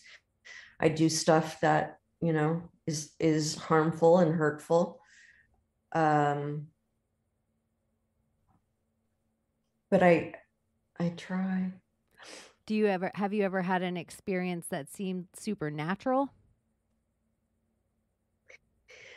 I personally have not, although everybody around me has. When my grandfather passed, he came to visit my mother. When my mother passed, she came to visit Emily. And I think I have I've had a couple of sessions with different psychics who've been able to give me messages from my mom that ring very, very authentic and true. Um, so I know it's there. I know she's there. I know, we all have the ability to connect, but it just doesn't take up a whole lot of my energy. Have you ever had like a tarot reading? Or you did. You Yeah, said you had Lindsay from with Rogue Ways. Lindsay. Yeah. That's awesome. What was it was that the first time you ever had tarot? I think so. I might have had one, like as a young person with just somebody who had a deck of tarot cards, but she gave me my first official reading, and it was great. I loved I it. don't I think love I've her. had an official reading. Now that you're saying, I've had a couple people pull cards here and there for me, but I don't think I've ever had someone sit down and do my whole, I don't even know how many Uh-huh. cards go in the official. I'm sure there's a whole bunch, but yeah, I don't think I've ever had that done either. Yeah, she's Lindsay. Yes. Yeah, I love her. I think she's just the dearest person. I don't watch any TV shows anymore. It's like hard to find something to hold my interest, but I watch Rogue Ways on YouTube all the time. Uh-huh. Yeah, she's just, there's something so, I think she's just so intelligent, and then also so feeling and emotional. Like she has both these two sides of things that I'm like, and there hasn't been a topic that I brought up to her ever that she doesn't know about. Uh-huh. Yeah, she's an impressive, like, well-rounded person, but she's Really. pretty open with her addictions too and her struggles. I wonder how much people that are like gifted like that deal with addictions because the normal world almost isn't made for them. Instead of, Hmm. them not being made for the normal world, it's the other way around. Yeah, that's interesting to think about. Even like a lot of bartenders are, a lot of them are keeping people alive on an everyday basis. They're doing free therapy for regulars Absolutely. and being huge attachments to these people in their lives that get no other human attachment. Yeah. Yeah. The bar that my daughter worked at was this dive bar in the Tenderloin in the city. And she just was, you know, the queen. She wasn't the queen, but she had this group of people who just adored her, and she knew so much about them and they knew so much about her. And Uh, it, how long has Emily and Adam been married? they got married in 17, I think it was. What's it like to hand your daughter or watch your daughter walk down the aisle? Oh, I think I just blubbered the whole time. I was so just overwhelmed with joy. Um, he just is a sweet man, uh, and he hides it really really well. But he's a good soul, and I know he's got my daughter's back, and that's all I can ask for, you know. Well, it's interesting to me that that's the one thing you said about your husband is through everything, he has your back. And so that's what you want for your daughter too. That through Hmm. everything you want someone to have her back. Yeah, That's perfect. So yeah. so one day you're hanging out, you love him, you're happy your daughter has someone that has her back and you're like is he trying to convince you of conspiracy theories all the time? How does this podcast come about that you're hanging Wow. out and Yeah. you're It's so interesting because he was always, like texting me these little videos and, giving me these little pokes about, which I just love that a dude is comfortable enough with his mother-in-law in this friendship way to send her articles. I love uh-huh. this. I even Yeah. before like I just love like my wife's mom and we've had our issues at the beginning, but she loves me like not Mhm. like she loves Julie, but she loves me. I know it. And I love her like not like I love my mom, but in this way that I know like probably I know she has my back. And the Uh-huh. same. I think it's all boils down to those things that it's curious, but I just imagine bringing my mother-in-law on a show and try to like we are completely opposites. Like my mother-in-law had no problem telling me like I would never vote to legalize marijuana and I'm always going to vote Democratic. It doesn't matter what you say. So our show would not be as cute as your guys'. Well, he did really, I say this, but he deserves all the credit because it was his inspiration, and he knows how to work on me. He knows how to gradually draw me in and bring me along. And so he brought up the idea long before I think either one of us took it seriously, and he had to do a pretty good job of convincing me because I don't speak in public. I don't think I have anything people would want to know about, and he just got me at a moment where I just agreed, and I can't believe, even to this day, I can't believe that he was able to get me to do that, but he did. And so it's interesting for me because I keep saying I have a foot in both worlds. I truly do, because I'm interested in a lot of stuff, but he's gotten me into stuff you had no idea where you were like, okay, we're going to talk about some vaccines, some aliens, and maybe some 9/11. You were like, I have no idea. I really, truly didn't. And I think our second podcast was on 9/11. And so I had to do a little research because I knew nothing. It was Osama bin Laden. It was the bad guys. So yeah, it was what about hard Kennedy? pill to swallow.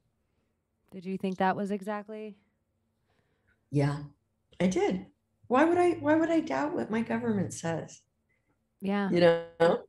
I was in 5th grade when Kennedy was shot. And so I was just a kid, but that was, I remember the day because the elementary school that I went to, the 5th graders had a field trip to go to the symphony. And that was our day to go to the symphony. We were all dressed up. I mean, I had on this dress that was like the fanciest thing I ever had seen. Anyhow, the announcement comes over the PA system, and I didn't know what to think of it. So I remember I looked at my teacher to see, how am I supposed to respond? We look to the adults around us when we're young, when we don't know how to respond. And she had her hand, in her face in her hand. And so I knew it was serious. I knew it was a big deal. And then we just got on the bus and went to the symphony. It's so crazy because it's like JFK, RFK, MLK, Malcolm X, that all happened right in the same, really, 2 years period of time? Yeah, very condensed amount of time. Yeah. And then it was kind of the end of the whole hippie era, maybe. Did it all happen right before Manson? And then that kind of was the... Yeah. Kennedy was in 63, JFK. And 68, it was 68, 69 was when the Manson stuff was going on. So, yeah, it seemed like, worlds apart, but really... That's a lot for, we always say 9/11 or even the last year of COVID, but the psychological trauma for a whole society to have to take that in over less than a decade it's pretty much all your heroes were gone. Yeah. Or good heroes. I mean, you still had your Beatles or Elvis or whatever, but as far as being somebody with something to say or stand up against something. That must have been weird. At that age, I didn't have any political awareness. I remember, on the playground, the kids, you were either for Nixon or you were for Kennedy. Was that who you ran against? Yeah, the first time. And Well, I guess the only And time. I was for Kennedy. I thought, Democrats were the way to go. Who was a heartthrob for you growing up? There was, what were they called? Dino, Desi, and Billy. Dino was Dean Martin's son. Desi was Ricky, what's his name? Desi Lou. Oh, Ricky. Desi Arnaz. Arnaz. Ricky. And Billy, Lucy. I forget. Billy was nobody, but it was Dino, Desi, and Billy, and Dino was my heartthrob. Dino and Paul McCartney. You were a Paul guy, Paul gal. I was a Paul gal. Yeah. When I was young, I liked Paul, and then when I got older, I liked John, and then when I got conspiratorial, I liked George. Yeah, George is, yeah. Have you ever seen Living in the Material World? The George Harrison documentary. It's a 2-part. I probably have. If you haven't, it's 2 parts. I'm trying to think of Oliver Stone, I think, does it. It is okay. It's the best musical documentary I've seen. I have not great. seen it. The first 2 hours is all the Beatles, and then the next 2 hours is like George with the traveling Wilburys and, later on in his career. It's so good if you were a Beatles fan. There was a series, and I don't remember the name of the guy who did it, but he taught a course on the Beatles, and he made a series of documentaries, that one for each Beatles record that was released, and talking about just the music theory behind it. It was fabulous. And can't think of the name of it. Someone will write me. I'll send it to you. Someone will write it to me and I'll send it to you. I saw the Beatles at Candlestick Park, their last U.S. official concert. Yeah, I was 10 years old. That's pretty historic. That's a historic place to be. Mm-hmm. Do you ever look at your husband, or did when you first met, were you like, he's such a hunk? Well, I remember thinking, he looks conservative, and he did back then also. He, wore suits and ties to work and had short hair, and was not the type of person that I would normally have been attracted to. I was into more scruffy punk, hippie, not conservative looking people. And I remember thinking, he is classically handsome. He's the one guy that I've dated that is classically handsome. But it wasn't until a number of years later that I looked at him and thought, he could be a life partner. I could live with this guy. Do you look at him ever now and think, what a hunk? Sometimes. Do you think he was it in super? I always picture just if I had that woman gene of having a kid, that seeing the father of my child hold their kid would be like the most attractive thing they could ever do. Is that touching? Well, that's what made me realize that I could potentially be in love with this guy. I remember I was driving to his apartment. He was living in the city. I had moved to Marin by then, and I was driving over to his apartment and stopped at a red light or something. And there's this guy walking with the kid on his shoulders.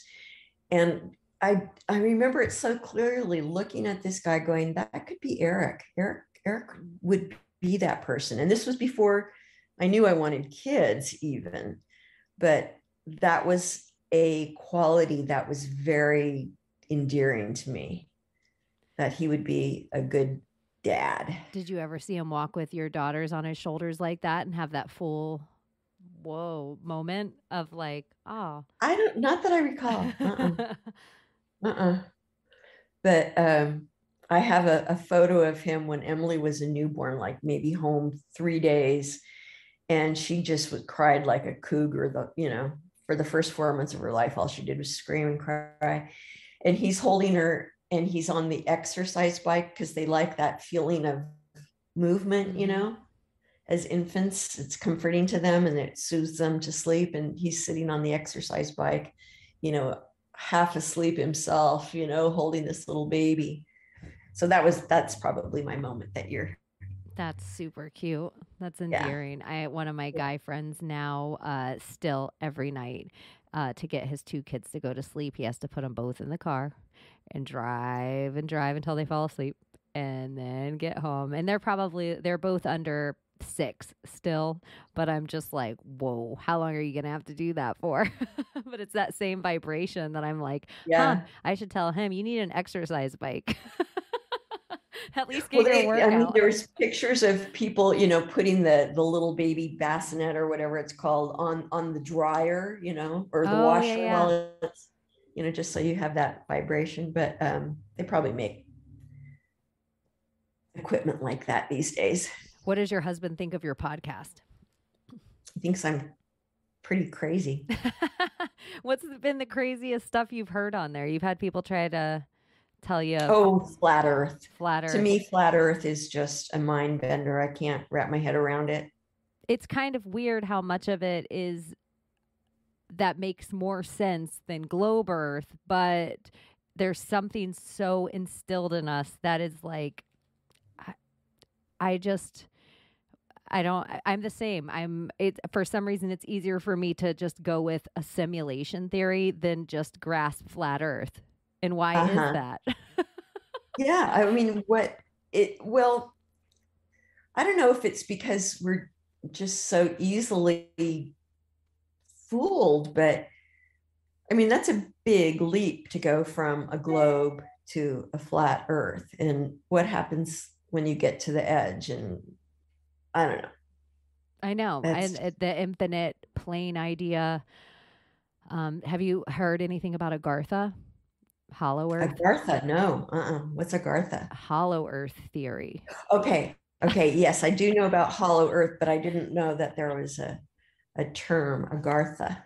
Yeah, it's there's so many of these schools of thought. I'm just kind of a person, like, even with 9/11, I've had people be like, it was an energy weapon that did 9/11, or it was all CGI, or it was the Taliban, I'm like, I think it was all of them. I'm one of the people that when people are trying to argue with me religion, I think all the religions are true, and I think they could all exist at the same time on top of each other. I don't think just if Greek gods are real, it doesn't take away Jesus. If all the Egyptian gods are real, it doesn't take away a Jewish God to me.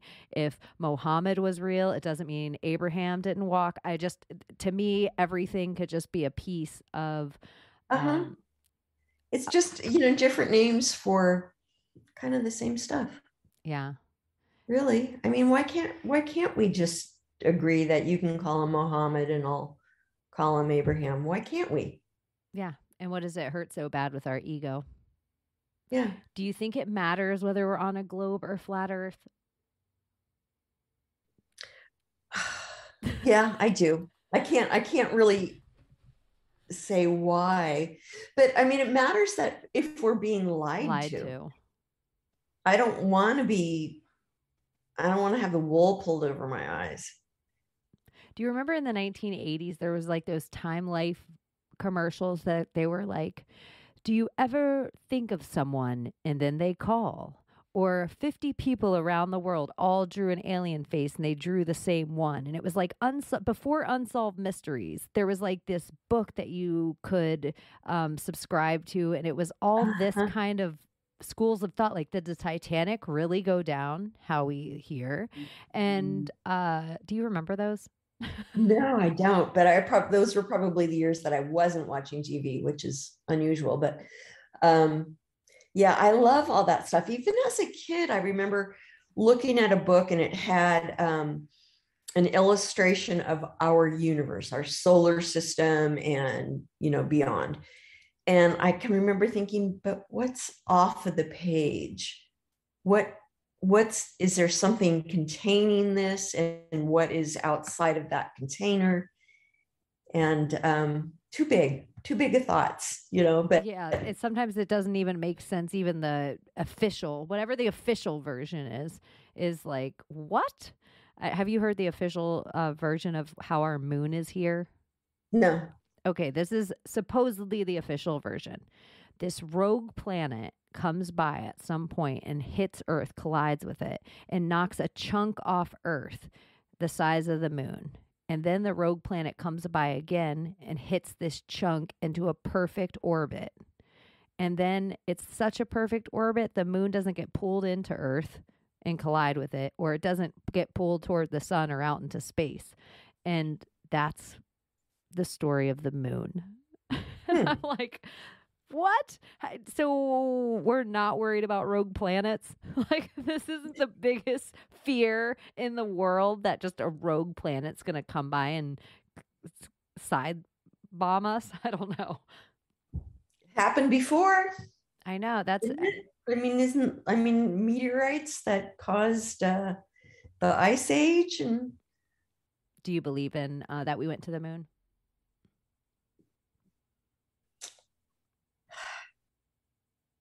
I don't know. I just don't know. Do you believe in vaccines?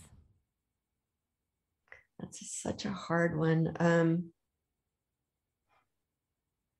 Well, I mean, we did eradicate polio and smallpox.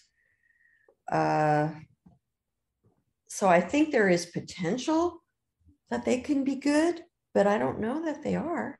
I know. And then you hear those studies where it's like, well, they put 500,000 cases of polio out there, and polio was already on the decline when they actually injected the vaccine of polio into the 500,000 people.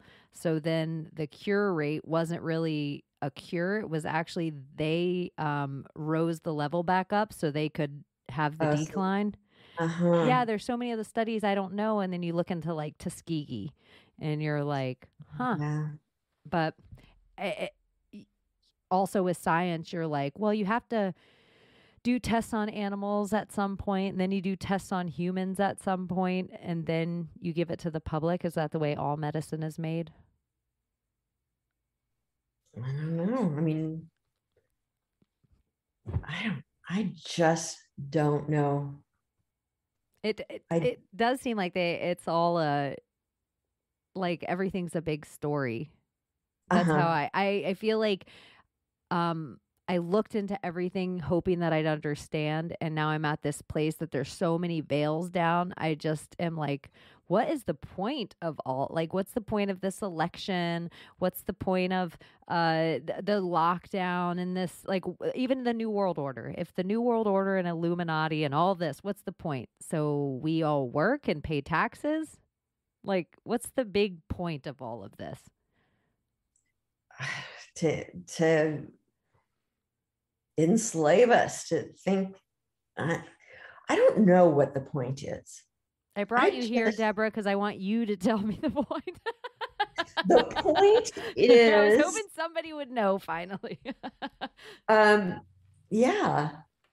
I mean, it goes back so far that to understand it, I think we have to start at the beginning, and there's no way of knowing where the beginning is. Where's the beginning? Where is it? I know I looked into like the Masons and the Rosicrucians and the Kabbalah and like all these ancient things that are before the Christian and the Jew and the Muslim. I looked into Solomon's temple. I've looked into like the Egyptian pyramids, the amount of places, Hinduism, Buddhism, and no one really knows, and no one has any closer of the answers. And I do think the more information you get, the less you really do even know. Yeah. And then it doesn't even matter. It doesn't matter. Because we're just like little pawn pieces anyhow. But yeah. Are we divine or are we dust floating through infinity?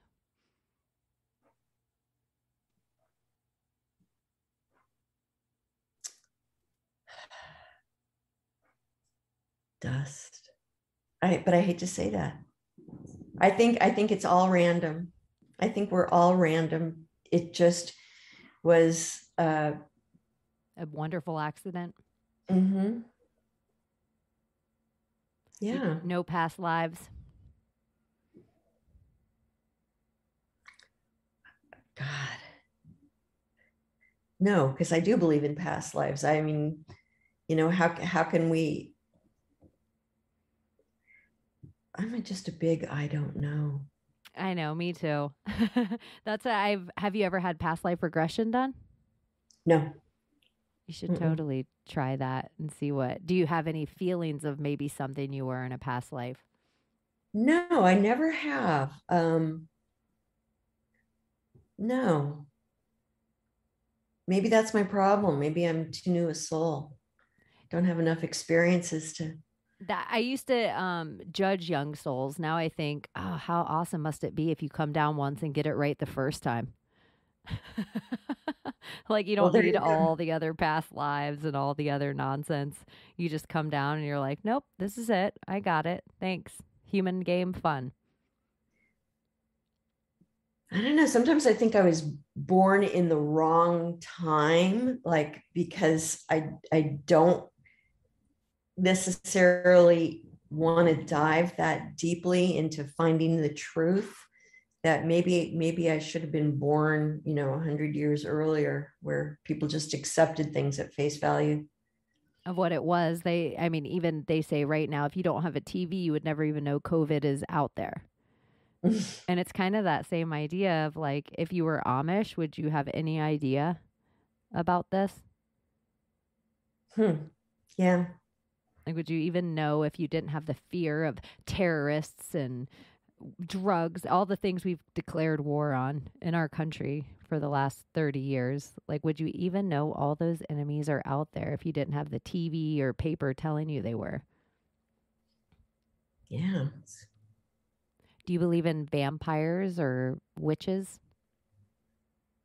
I believe that there is a power out there that not everybody is plugged into, for sure.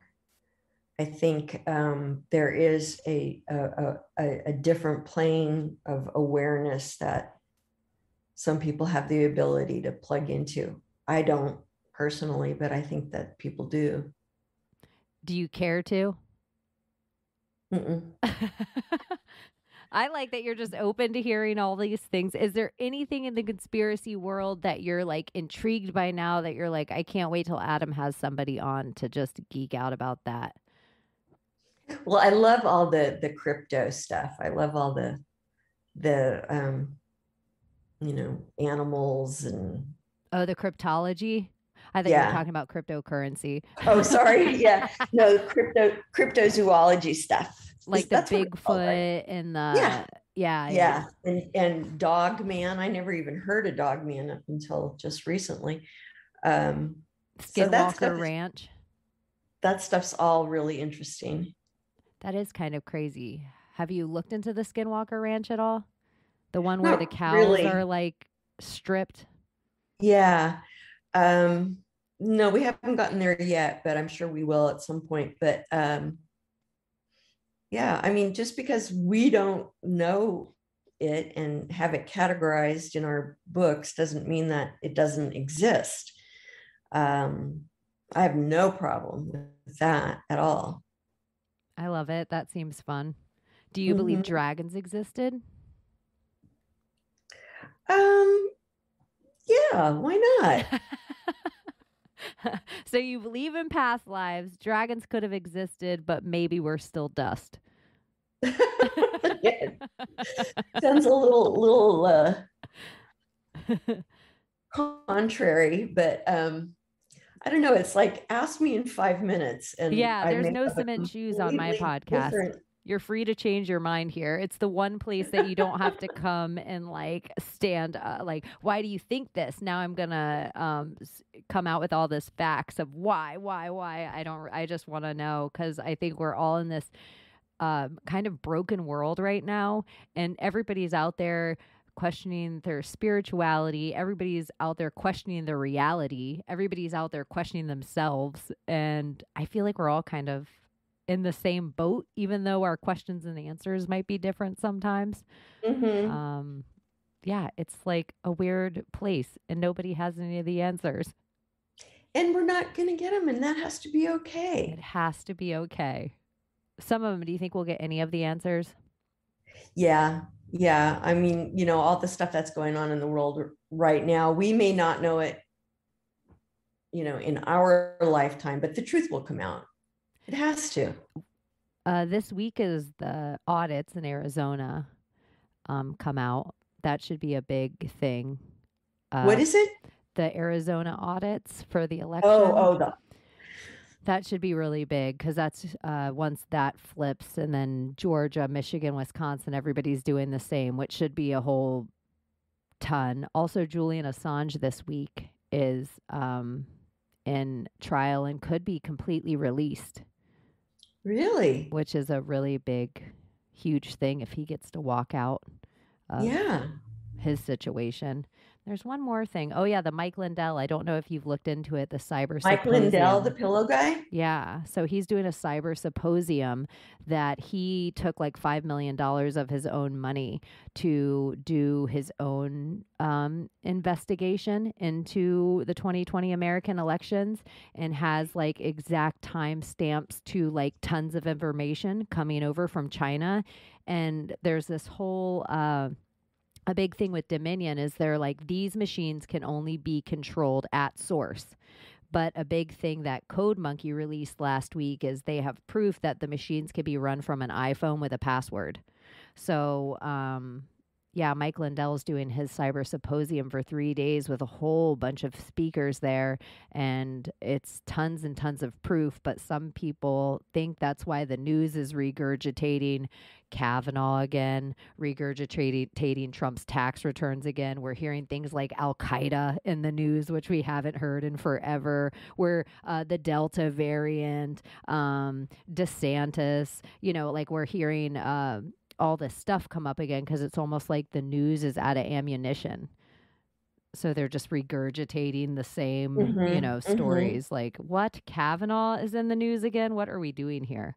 So it should be a really big week of stuff, but it'll be interesting to see if the actual, I think it's funny that in like the conspiracy world, we're still waiting for the news to tell us the truth. And I'm like, they're not gonna. No. Yeah, I guess I missed out on current events, but I had no idea that this was going on. Where's this symposium taking place? I don't know exactly what city, but I know it's 100% going on online, where you can find it live online the whole time. And it's like tons of speakers and tons of people being interviewed. And then there'll be a documentary that comes out too. So I don't know how much it matters. We are in an information age, but we're also in the most censored internet age that I've ever seen in my lifetime. So it's funny because the same woke people that are the ones putting out the information are the same people that are censored online. So I'm like, we're all just going to be screaming it to each other. I know. We're just all in these echo chambers. Yeah.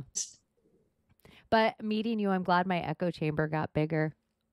That's very nice of you.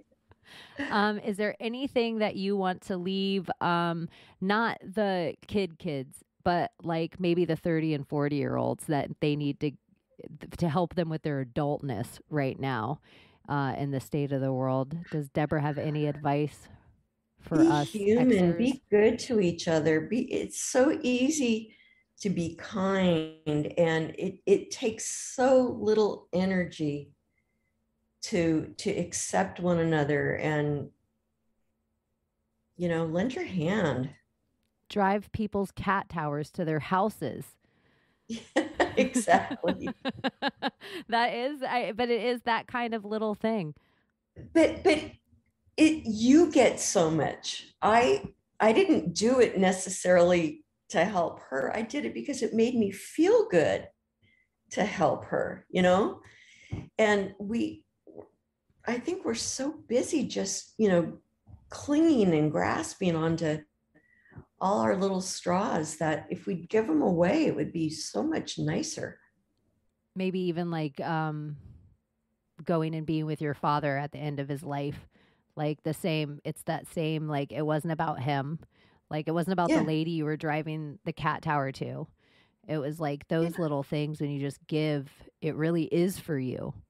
It's It is. it's something with the new age. Everybody always talks about go internal. You need to go internal. And I'm like, sometimes inside you ain't enough. Why don't you try loving externally for a while and you might feel less alone.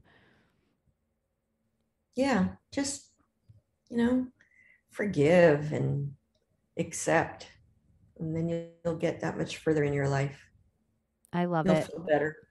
I love it. And you seem like you have a lot of people around you that love you and a lot of really great relationships. So your energy is awesome. I'm blessed.